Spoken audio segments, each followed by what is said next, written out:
Regional police charged 2 men in relation to this incident. Putting together the pieces after a double murder in Keswick. Now 2 people are in custody facing first-degree murder charges. I heard the shots actually. I was in my laundry room and then taking my kids to school. I saw them doing CPR. So yeah, it was like very scary. The scene of the fatal shooting early Wednesday morning, Bayview Park in Keswick, a neighborhood park often filled with families and children who live nearby. I have 3 kids and I was trying not to be worried for them, and I tried to keep it cool, but I was quietly freaking out. I used to just hang out here as a kid with my sisters, with my family, friends. At around 7:30 Wednesday morning, police responded to reports of gunshots heard in the park. Officers say they found 2 men with gunshot wounds, both of them declared dead at the scene.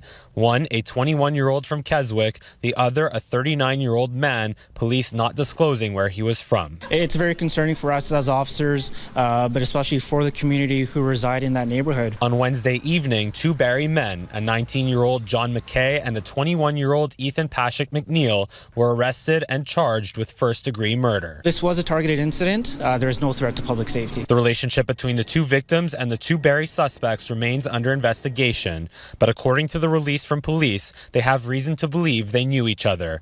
One of the Keswick victims was described by a neighbor to CTV News as a troubled individual who was involved with gangs and guns. It's a very brazen act to happen, shocking for the community as a whole, and we're just thankful that the community came together and assisted us in any way. To a home on Highway 10 at around 9 p.m. on Tuesday after being notified of a suspicious death. A 76-year-old woman had been identified as the victim. Police have since charged a 49-year-old Mono man with second-degree murder. Now, the victim and the accused share the same last name, but officers have not disclosed their relationship. Residents can expect a police presence to continue in the area while the investigation is ongoing.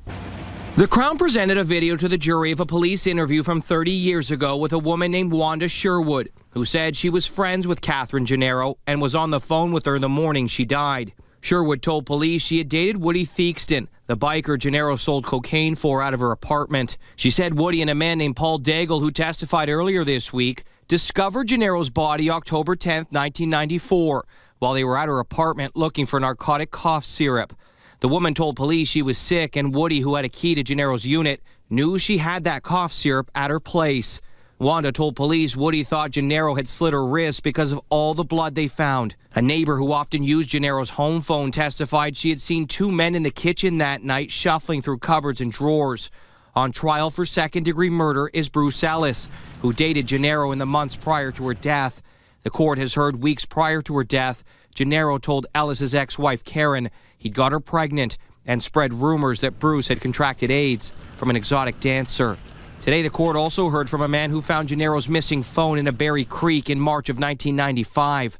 The court heard as part of an agreed statement of facts, the phone was examined by an engineer from Northern Telecom and had the ability to store in its memory phone numbers, could display and record incoming caller ID, and kept memory of the last outbound call. The phone, police said, had been ripped from the wall in Gennaro's living room. Another recorded police interview was later played for the jury. In it, a woman who considered Woody a friend told investigators Woody did not kill Gennaro. He can't collect money off dead people, she said. Woody is a lot of things, but he's not going to kill a 20-year-old girl with a child. Woody has since died. Ellis maintains his innocence. Officers searched the home yesterday, located on Road in the town, and during the search, police found a loaded gun. 2 people from Gravenhurst and a 3rd man from North York were taken into custody. They're each facing firearms-related charges. Row after row, new houses are being built in Stayner, the small community looking to add more than 5,000 new homes. But to do that, the township needs to expand its settlement boundaries. It's not the boundaries of the municipality per se, it's of the settlement area of where we live. And as the county of Simcoe determines the population each area is permitted, Clearview hopes to change that for Stayner. But they also need water. Ferguson says the township was looking at connecting to the Collingwood to Alliston pipeline, a $135 million project. that would have run through the center of town. However, they hope to get a piece of the Housing Enabling Water Systems Fund, which could keep water flowing in town by expanding the well on Klondike Park Road. We're building more homes going forward to justify the amount of money that we're asking for. And I think it's something that this community really needs, and we have a great opportunity to create growth in this area. The township asking the province for more than $30 million. Settlement numbers right now are roughly 3,200 draft plan approved homes in the settlement area. As I said earlier, some developers are able to prepay and help with the infrastructure, others are not. If we build out more homes, that'll attract more growth opportunity with developers. Some residents and business owners praising the township's calls to expand, saying new homes will mean more businesses and jobs. Keeps everybody going. A little bit of competition never hurts anybody. So staff-wise, it's hard to find hairdressers that want to work. So I think it would be great to have a few more stores, a few more shops. It'd be great for the area. MAHC has launched an enhanced website, bringing all of its plans in one spot for public access. The site has new videos, some interactive infographics breaking down dense details, and a new FAQ page. The plans, which would see a Huntsville and Bracebridge hospital split services, has drawn the ire of many residents and doctors. Officials are working to update their plans before submitting them to the province in November. Sarah, does it feel like hockey weather? I don't think so, but we'll take it anyway. First weather brought to you by the graveldrivewayguy.com, your local gravel driveway expert. 24 degrees out here, or outside. In here, it's quite cool at the Saddleland Center, but it's beautiful outside our beautiful Barrie Studios, 33 Beacon Road. Winds are light. Boy, they've been light for the last few days, 6 kilometers an hour out of the east. How about the temperature outside your beautiful residence, workplace, wherever you might be? Maybe the cottage. Cottage? Let's start with 24 up Perry Sound, 21 in Algonquin Park where the wild things are, and 26 degrees in Gravenhurst. In the southern portion, Mount Forest looking like 25 degrees. This is, of course, ladies and gentlemen, without the humidex. Factor in the humidex, a little warmer than that. A quick look at radar satellite images, and yeah, we haven't had a whole lot to look at over the last little while. No complaints, Mother Nature. Plenty of sunshine, plenty of... The new agriculture program has been set up to combine class with outdoor hands-on training. It's just starting to come through the ground. Today, the class from Georgian College visited 2 local farms to get an up-close look at the business side of the industry. The program's been great. I love going out to these places, learning about how these grain elevators work. That is very important to me. It's what I plan to be doing in the future, so I'd like to learn as much as possible before I go into the real world. This is vital to bring on that next group of workers so that we can continue to feed the world. So this creates that chance for kids to get excited about agriculture, come out to a farm and meet a farmer and learn about it, and then hopefully make connections that can go on to future employment. After touring around Kell Farms in Guildford, the students stopped by Barrie Hill Farms, talking everything from strawberries to apples. So what we're doing is we're taking the business side of running an agricultural enterprise, so that would be your accounting, your managing of resources, budgeting, that sort of thing, marketing, and we're also looking at the scientific side, so there's a good understanding of how the business is operated. Maurice Gervais owns and operates Barrie Hill Farms. People kind of forget that agriculture is a business. Like, you see the apples, and I mean, it's a business, and it requires not only working with Mother Nature, but it also requires dollars and cents and investment and return and, you know, accounting and management of funds. Again, this is the 2023-24 public accounts are the final audited financial results for the province for the fiscal year that ended in March. The Ford government highlighted an 8.9% increase in spending in the health sector and a 7.6% increase in the education sector, as well as a nearly 23% spike in spending on infrastructure investments. The deficit stood at $600 million, down from $1.3 billion as forecasted in the 2023 budget. This lower than projected deficit was driven by a combination of higher revenues and, of course, lower interest on debt. In fact, our interest on debt relative to revenues is at levels the province has not seen since the 1980s. This is a very good thing for taxpayers in Ontario. The finance minister added Ontario's credit rating has been upgraded to AA, the first increase in nearly 2 decades, and Ontario can now borrow funds more efficiently at the lowest cost of any province. Ça va? Okay. Et voilà.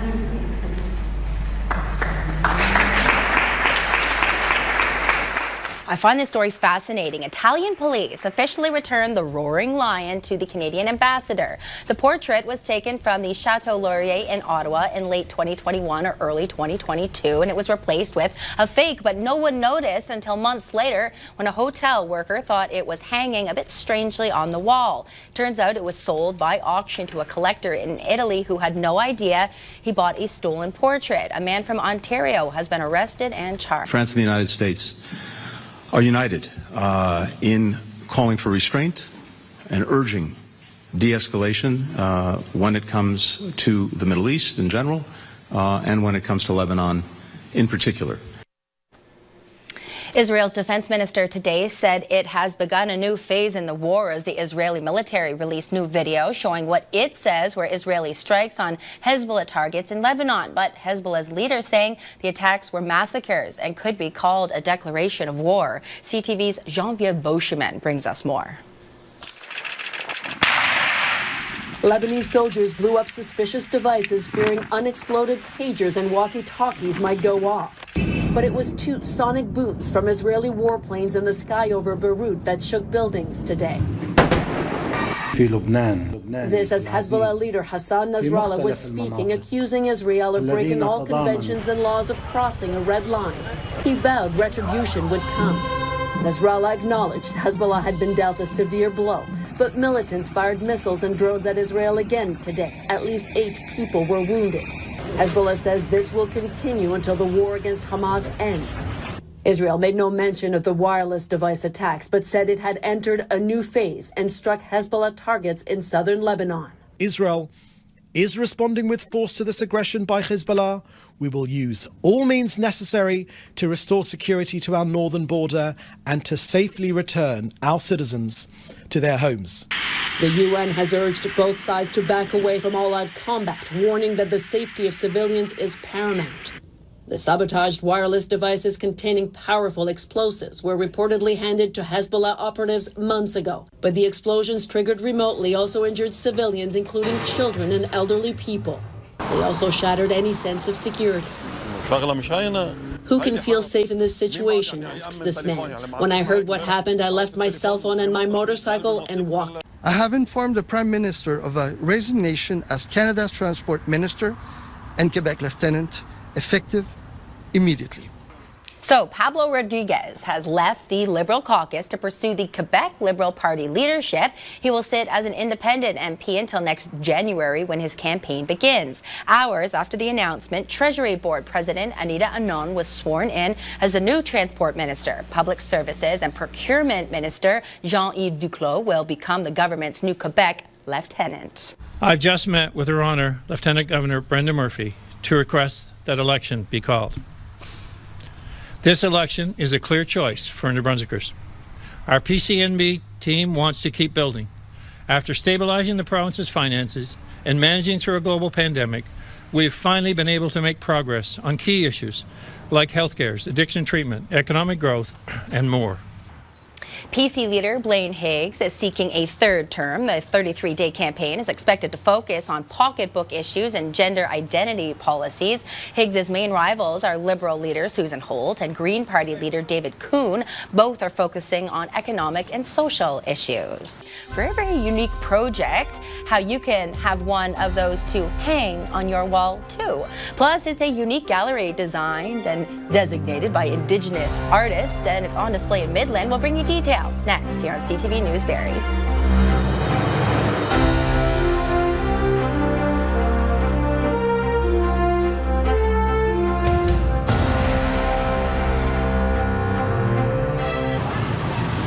This one makes me feel really emotional. This is the burial scene, and it talks about a nation that no longer exists, that ceased to exist in 1823. Named 3 Winds, the exhibition showcases the work of 3 artists, Carl Beam, Bob Boye, and Ricky Rivet. These artists, through their innovative practices and profound thematic explorations, have significantly impacted the field of contemporary Indigenous art, challenging perceptions and fostering a greater appreciation for Indigenous culture expression. No other gallery that I know of in Ontario is completely designated and designed for Indigenous artists like this. I really believe that you can walk through this room and it doesn't matter what race, color, nationality you are, you're going to walk away with something valuable and something that you can relate to and to connect to. The Three Winds Gallery will be on display in Midland at the Cultural Centre until September 30th. Look, officers with the OPP joined their brothers and sisters from the Wasaga Fire Department for a vintage and modern vehicle photo shoot. An old cruiser and tanker were on display with newer models as well. A blast from the past for anyone strolling by Beach 1. And with those... Time now for the Kubota North Picture This. Look for them under the silo in Gravenhurst.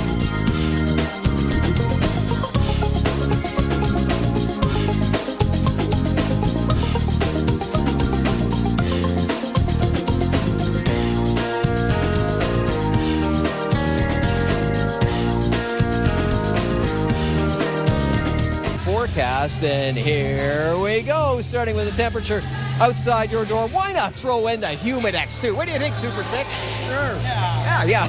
Okay, they're saving their... that's right, Bell, bring that bell. We're looking at, with the Humidex, 27 degrees in Alliston, 26 in Newmarket, 27 in the Big Smoke of Toronto. How about one more? 28 degrees with the Humidex in Parry Sound and Gravenhurst, I might add. This is a look at the almanac. 26 degrees is what we did today for the high. A record 30 back in 1985, minus 1.1 in 2009. That's kind of chilly. What do you think, Super 6? Hey, there you go. Yeah, sunrise, sunset, 7:04, 7:18, 12 hours and 18 minutes of daylight for us to enjoy tomorrow. That's what we're looking at tomorrow. This is what we're looking at right now. This is the forecast radar. Give that a roll if you would, please. A few clouds rolling in. Yeah, there is, and it looks like there is a chance of a little shower activity. Oh, let's break it down and take a look at some of the numbers. We're going to do that for the Super 6. The Super 6, right? Oh, they're a lively bunch. This is the southern tip of Georgian Bay Lake, Simcoe. Overnight temperatures settling in quite nicely, 12 and 13 degrees. We are looking at some low-lying fog coming in, otherwise some clear skies for the Super 6. Super 6, oh, yeah, I'm putting a workout for them. 24, 27 degrees tomorrow. Mainly sunny conditions. Whoa. Orangeville, Bradford, Georgina, Newmarket, Richmond Hill, 11 and 13 degrees. Clear skies. Some low-lying fog creeping into the area this evening. And then for tomorrow, 24, 26 degrees. Factor in the Humidex, feels more like 29. Mainly sunny skies. And up to Parry Sound, Huntsville, Bracebridge, Gravenhurst, Halliburton, 10, 13 degrees. Clear skies is what we're enjoying this evening again. And tomorrow, you guessed it, Super 6, sunny skies. Are you pumped? Oh, they're pumped, ladies and gentlemen. 25 degrees and sunshine. That's tonight and tomorrow. Now, time for the Diamond and Diamond Lawyers 5-day extended forecast, and it looks something like this. Starting in Simcoe County, here we go. Then we looked at that forecast radar, see those clouds creeping in. Well, it's 30% chance of showers on Saturday. That's 25 degrees for the high. That's Sunday, the sun's back here. Monday, cloudy skies, 23 degrees, and we slip down to 17 for a high on Tuesday. Cloudy, 40% chance of some shower activity. York region, have a look. Yes, there's a 30% chance of some showers on the Saturday. 25 degrees, 26 on the Sunday. Hello, sunshine. It doesn't stick around too long. Cloud cover rolls in, 23, 17 on the Tuesday. Cloudy, 40% chance of showers. Ooh, they're booing now. They're booing me, ladies and gentlemen. Muskoka, Parry Sound, Halliburton. Have a look. It looks like 30% chance of showers on the Saturday, 26. Sunny skies on the Sunday. Cloud, 21.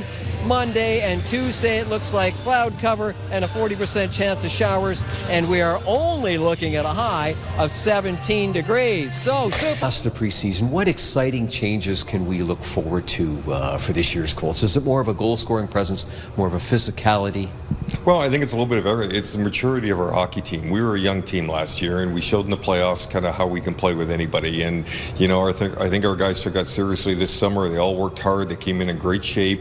You know, we made a couple additions. We got a good European with Emil Hemmings. You know, we made a trade for Bertucci and for Gardner. So, I mean, we made some good additions, which I think excited our hockey players, too, because we knew we had a good team. Now we've added some good players. So, you know, we think we're going to be at the top of the ladder. You know, we think we can play with anybody in this league, and that's exciting. I don't know if there's, you know, our identity will grow a little bit, but we want to be hard to play against and a team that could hurt you offensively, but we play great defense. For these lovebirds. Have a look.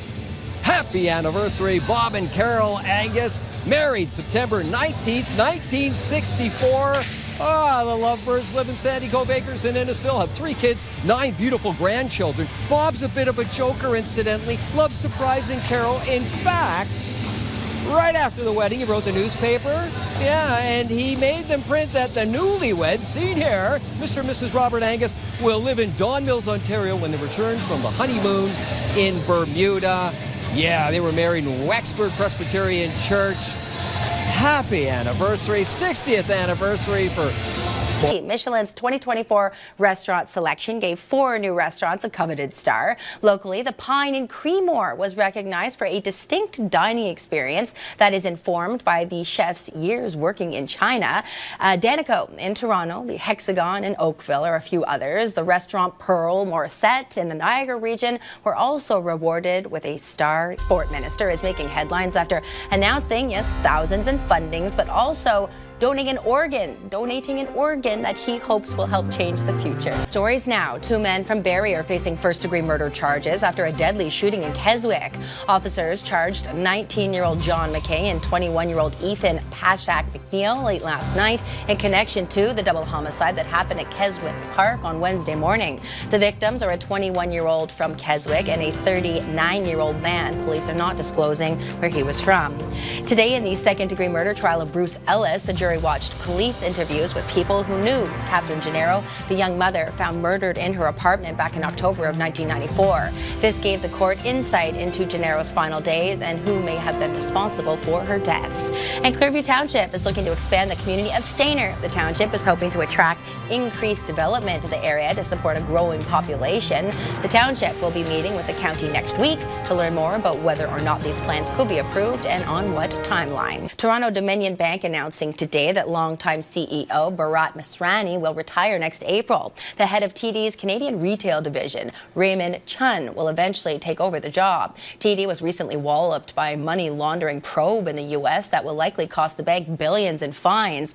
Masrani took full ownership for that in his announcement, noting that those challenges did take place on his watch. Moving into the markets now, the TSX was up almost 274 points. The Dow rose 522, and the Nasdaq jumped 440. And commodities, oil was up $1.28 to close at $71.16 a barrel. Gold climbed $16 to finish at $26.14 an ounce, and our dollar was up 10 the day at 73.76 cents U.S. Lumsden inside running, breaks loose, look out. In 1975, Neil Lumsden was crowned MVP as his Ottawa GGs won the Vanier Cup. Almost 50 years later, he stepped back onto the field at the University of Toronto's Varsity Stadium to announce what might be the defining play of his career. I'm announcing that I will be donating my brain, just not today, to concussion research. A 10-year CFL veteran and 4-time Grey Cup champion, Lumsden admits he suffered multiple concussions. You played on this field back in university. What did you know and what was shared with you about concussions then? Well, there was nothing shared other than maybe you had your bell rung. That was the sharing piece of it. It was looked at as another injury. You dislocated your shoulder, you sprained a knee. Many athletes suffer the lingering lifelong effects of playing a contact sport, though Lumsden says he isn't one of them, and that's in part why he's donating his brain. Why am I have been immune? There's got to be a reason. Well, I want to know what that reason is. It's an important piece to the neurological puzzle that the team at this brain imaging center at Toronto's Centre for Addiction and Mental Health are trying to answer. It's here that they're studying the brains of both the dead and now the living as well. Getting the community to appreciate that we need to receive brains so we can study them post-mortem as well as in life. Having the opportunity to get pledges like this are just really game-changing. Stadium where the celebration continues as there they are, the boys of summer brought home their 8th Dominico Cup. Stay with us. You know, a player in 2005, we won the first championship for Barrie that the city's ever seen in the IBL. Obviously at that time it was crazy, and there was no way in a million years that I'm thinking that I'm going to be the president one day or a volunteer or ever come back, actually. Moved up here quite a few years later and then kind of fell into it. Was a volunteer in 2019, so I saw the end of the six-peat and then took over in 2020. It was just in the right place at the right time, and Angus stepped down and they knew, and it made the boys so hungry this year, and we knew what the goal was. We have you know, a motto is one unit, one mindset, and one goal. We all were rowing the boat together, and it worked out this year, and the boys dominated. You say that obviously this is a whole team effort, but we got to talk about this pitching, obviously, because in the playoffs, I mean, obviously Garces came out with the MVP for the playoff. Our pitching intact and in their rotation, in the routine, and it just all worked out. This week, Canada is hosting an international qualifying tournament with teams from around the world. It's the first time in about a decade that Canada has hosted the games, which serve as a gateway to getting to the World Cup, which is 3 years away. So far, we've played 9 matches. We've won 5 of the 9, so we have to continue winning. So it's important for us on home soil to win these matches and then give us a better chance, because, you know, teams always play better at home. So the importance of this series for us is that obviously we do well and we maintain this ODI status, which we recently got back. So yeah, over the next 2 years we'll have more of these series coming up, and based off how we do in these series is if we maintain the ODI status or if we go back down to a lower division. Team Canada plays again. Their next game is on Friday, but right now we've got 8 o'clock tomorrow morning in Barrie, 13 degrees, and Adam? Sunny. How about Newmarket? 12 degrees at 7 o'clock in the morning, and sunny. And finishing up in Gravenhurst, 12 degrees, and Adam, what is it? Sunny. Sunny is what it is. We're looking. Deng has taken the internet by storm since the public first got a look at her last month, and visitors have been flocking to see her up close. Zoo officials have been overwhelmed by the response. They want to trademark her name and her image and use proceeds to benefit all of the animals at the zoo.